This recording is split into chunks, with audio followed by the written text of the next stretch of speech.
All right, so the last thing we need to do here before we actually install tools and get going with code is a quick rundown of HTML, CSS, and JavaScript and what they each are responsible for, with what each do and how they work together. So these are three tools we'll spend a ton of time with in this course. Pretty much everything we do from here on out will involve at least one of these three, if most likely all three at the same time once we learn them all. Let's begin by just understanding what they are. So those three technologies are responsible for making web pages. They are the only thing that your browser understands. They are not really all programming languages, but they are the only technologies that our browser expects web pages to utilize. And they each have a different responsibility. Here, I have a sentence. A purple dinosaur danced. It was too long to fit dinosaurs, so the purple dino danced. We have three pieces. If we ignore the article, we've got dinosaur. The what? The thing is a dinosaur.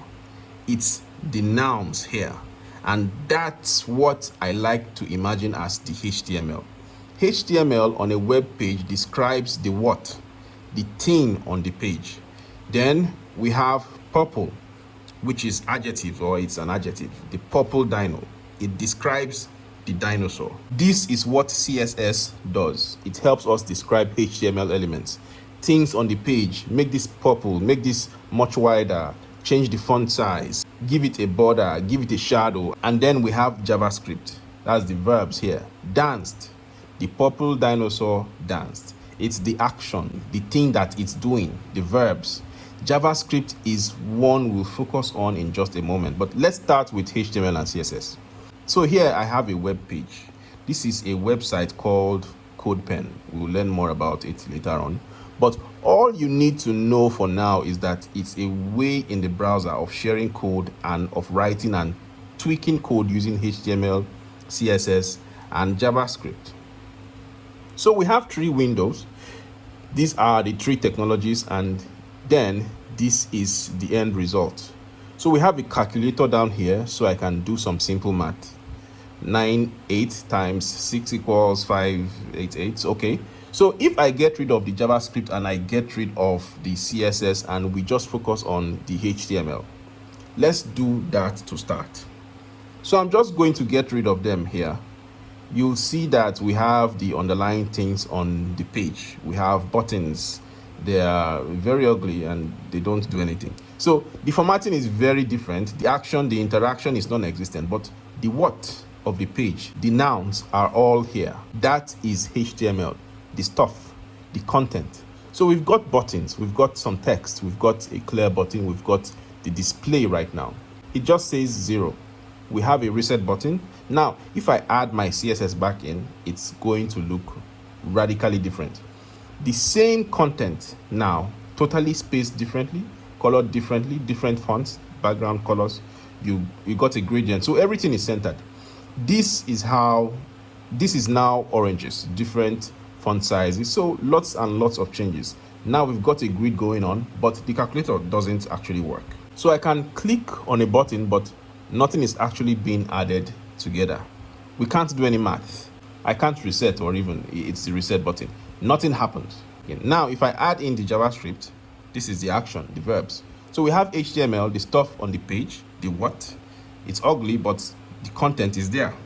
Then we have CSS, which describes that content. So take each button and make it a square and give it this background color and give it this font size and this font color. All that stuff is CSS. JavaScript is the action. I'll add that back in. It doesn't look like much changes, but as I click now, you'll see the display updates and I can actually do some math. 985 plus 2 equals 98. 7 divided by 3 equals 329. Really evenly divided by 3. Let's divide by, I don't know, 7. Anyway, we can clear. We actually have interactions in here. We are doing things. It's not just looking pretty, but it actually does something. Now, JavaScript does a lot more than just adding numbers together or multiplying them and displaying them. Here, JavaScript is responsible for any time you have a live notification pop up or any sort of chat, any sort of autocomplete and search. And there's so many features that JavaScript is responsible for. If you ever have played a game in the browser, Sudoku or a crossword or really anything, those are all built with JavaScript as well as HTML and CSS. So to recap, HTML, it's the what of the page. It's the content. Even if it's hideous and ugly, it's the underlying structure. CSS describes that structure and how it should look. And basically that's it. It doesn't really do anything other than making it look good, but that's obviously very important. And then we have JavaScript, which does a lot here. It's kind of limited. It's just adding logic for a calculator, but it's building the actual logic, the action, the verbs of the web page. Those three tools work together, and we'll be learning them so that we can use them together in the rest of the course. So we've got to begin with HTML. But before we can do that, we need to set up our environment. So that's next.